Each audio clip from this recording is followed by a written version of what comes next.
Welcome to the Hair Master tutorial. We'll go over the Z plugin, and as you can see here, we have got the Easy Hair button here, and we got button 1, 2, and 3. These preload sets of textures and sets, but we'll get to that in a second. So I'll select the Easy Hair and click here.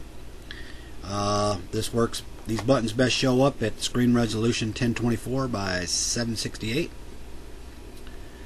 And when I selected that button there, it automatically loaded 6 alphas over here. As you can see, alpha 3 and alpha 6 are both feathers, but one's tilted and one's not, so they're not the same. So that's what that does. And here is the hair textures. This is set 1, set 2, and set 3. Now if we go back up here, these were the same as in set 1, set 2, and set 3. But these preloaded. And I'll select here to preload the first set.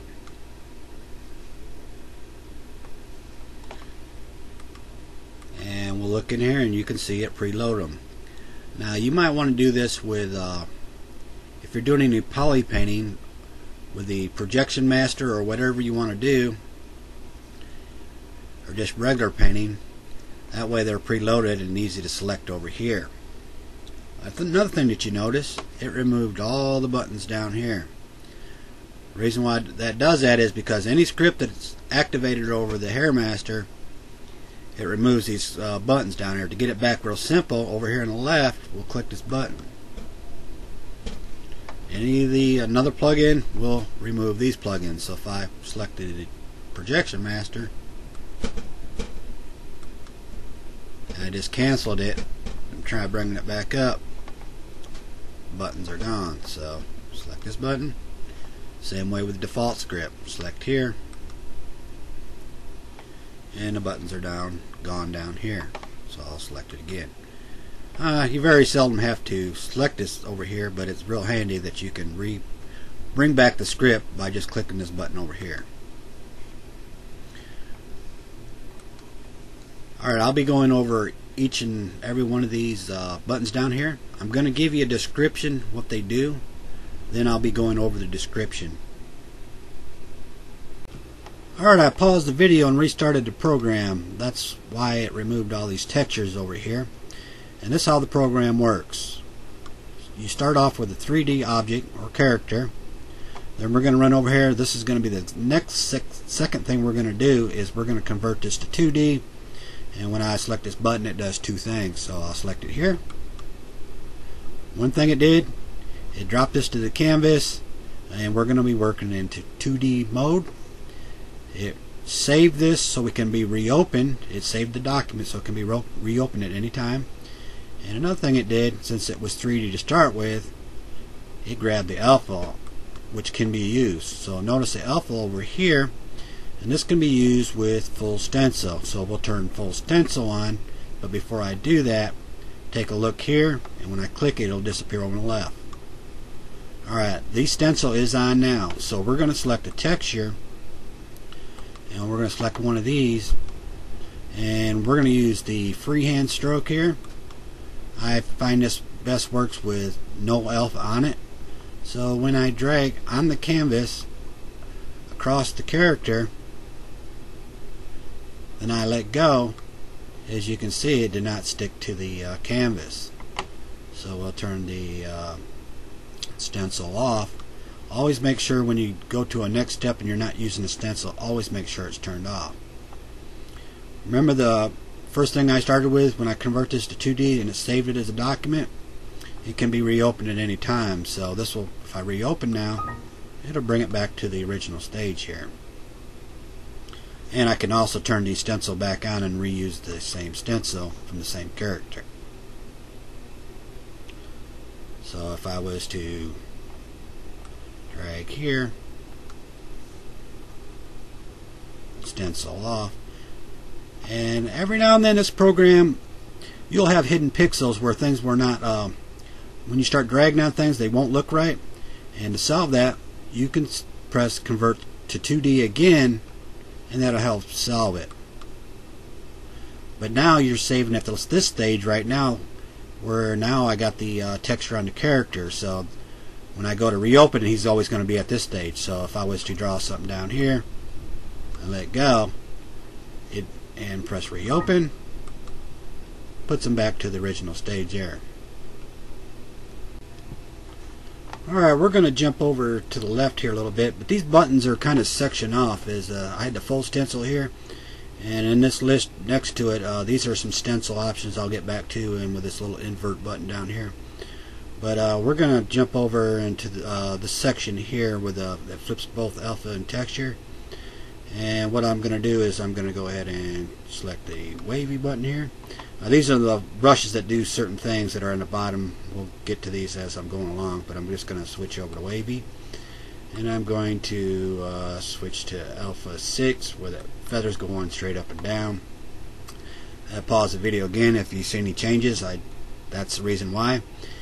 And we're going to use this button that says flip both alpha and texture.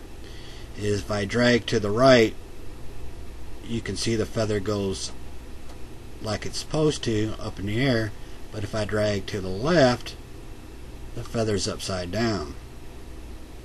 The same way when I drag down, you can see the feather, the bottom of it over to the left, and if I drag up, they're kind of opposite. So we'll Control Z that 4 times.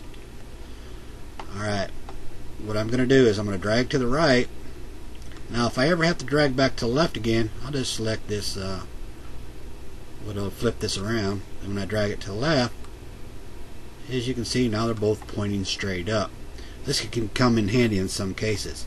So now if I drag down and I flip this and I drag up, they should be the same. The ends are always pointing at the same directions, and the tops are always pointing at the same directions. Control that. Control Z that.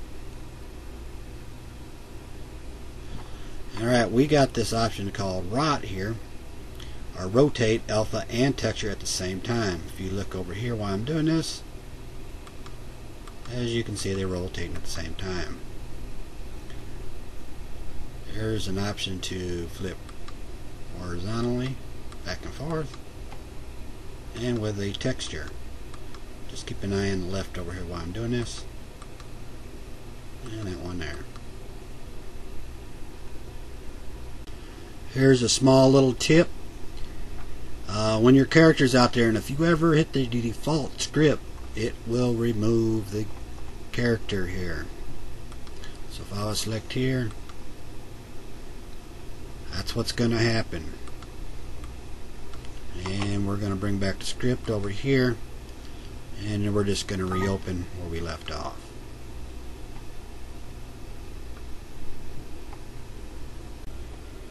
Alright, I paused the video and reloaded the same character. He's back into 3D mode again. I'm going to be pausing the video in and out, so I'll let you know when I pause it. So I'd paused this one and restarted it. Go back over here, convert this to 2D, and we're going to go to the next step.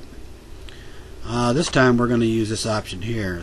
This is a stencil also, but this lets you draw the stencil. So we'll press the start. Is your object out there first? Are you sure? Yes, I'm sure. And I'm going to draw the stencil where I don't want it to touch, so I'm going to do it up here.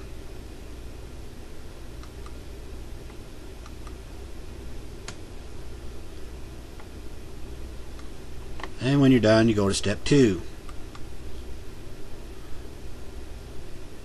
And I'm going to go ahead and select a say this texture here, and we're going to use the, let's try this one here. And as you'll notice, when the stencil is on, the right mouse click won't bring up the menu, so if you have to change your draw size, you'll have to do it here. So let's go ahead and turn that off.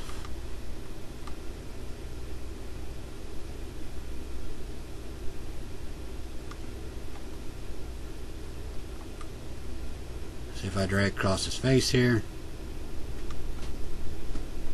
nothing happens.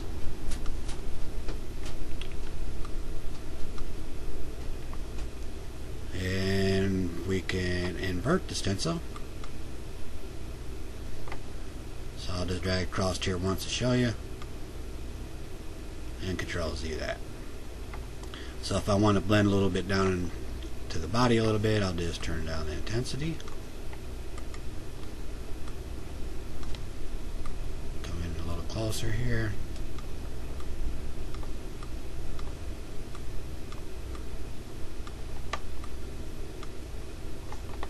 And turn that off.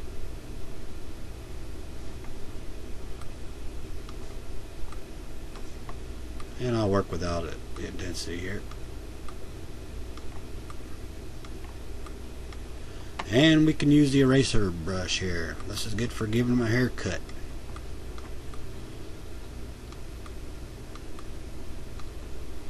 Want to trim up his hair a little bit? You can switch alphas and do anything you want. That didn't look good, so we'll just go back to...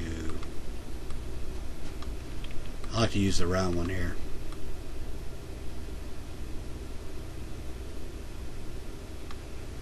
And you can give him a haircut that way.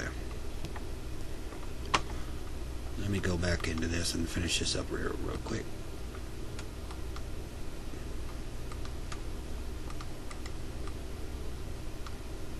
And he needs a little bit more down here.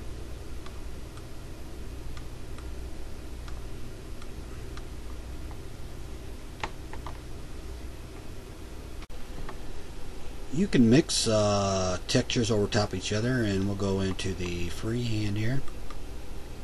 And always when you click these buttons, make sure that it corresponds with a stroke up here. Sometimes you got to click these again, so we'll select the blue here, and we'll adjust how much color of the blue of texture that we want to come on the black hair here. So we can just put a little bit down here. I'm not going to get in full detail doing a whole model here, and just going to run you through each one of these, and that's how that works. We'll turn on the alpha here. I think I went over this. This flips the alpha left to right. This flips, as you can watch over here while I'm doing this, and watch the texture over and left as I'm doing this. We have the cloner brush. What that does is you just hover over here a spot, hold the control key down, click one time to get a sample, and if I was to drag over here, it brings the sample down. I click up here and bring another sample down, and you get samples wherever you click. That's exactly what it does. It clones a spot that you control click on. We got the enhance brush and the highlighter brush. When I select this or this, I got the alpha 1, alpha 2. It's got these small little dots. They work good to give a highlight when you do some highlight between the strands of hair. Alright, I'm going to move into the next step. Alright, here's the image I did. These were two separate images. One was the original horses. I got this on the internet. I don't know who the rightful owner is, but credit to that. It looked like somebody had done that in Photoshop. Then I took another picture over here and combined these two together. And we could take a look at a quick movie on something else I did here, where I took the original one,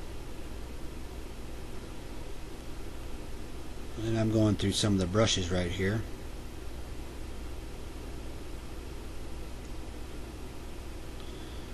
It's a lot easier when you go over old hair or the original, but if you want to start from scratch, that works pretty good too.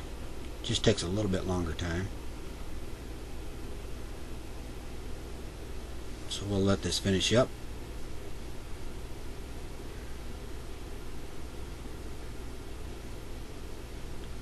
Then we'll go into the next step when it's done.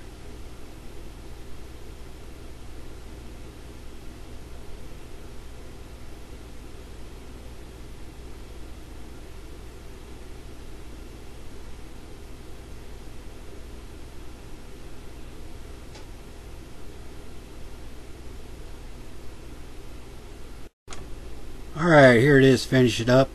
This image here is actually done with a background with a blue and this border right here of the frame.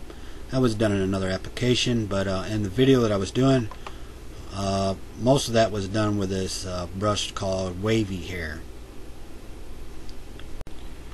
And here is the original on the left, and after I got done doing it, here is the afterwards of the image on the right. Alright, I'm going over the list of these brushes down here, and we're going to call it quits after this, but these are all listed in a row, and when you select one, you'll usually see the stroke up here change. So if I select Wavy, it changed, and I select Fuzzy, and it changed. Sometimes if you don't change, you need to select the button again. Sometimes it sticks just a little bit. And we're on Fuzzy, and this works with all kinds of alphas here. You can do all kinds of cool things with that. Control Z that. Works with feather, works pretty well. Control Z that. Now we're going to flip it and go from this side. That's when you go from right to left, as I said earlier. So if I was to go on this side without flipping it, it's not going to look right. See how it does that? So we'll just flip it, and then there we go. So that's left to right, flip it, right to left, and then it looks more uniform. And we got Wavy. The Wavy works pretty good with round alphas.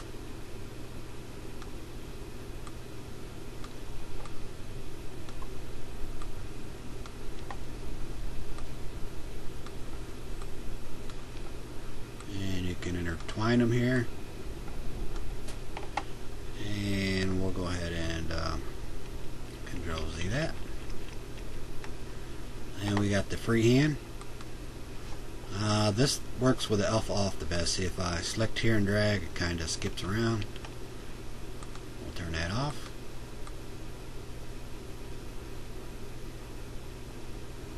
You can adjust intensity, how much you want to do.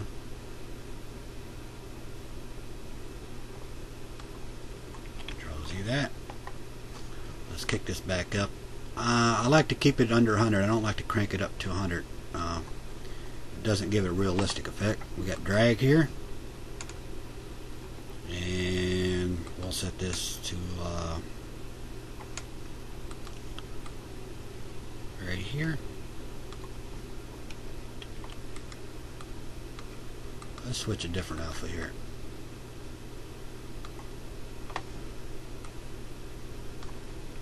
And if you hover over it, it says drag and spin. So if I click here and drag it, when you drag it, you can actually make it spin, and it spins in the direction, which actually is pretty handy.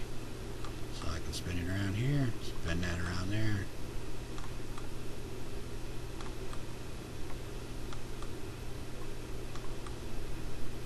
Control Z that. And we got drag 2, says drag and move. All you do is drag it and move it.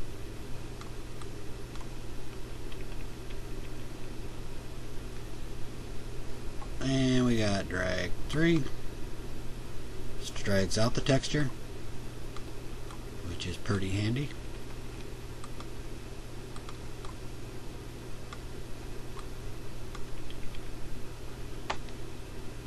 And we got a directional stroke. You can come up with all kinds of weird stuff with this.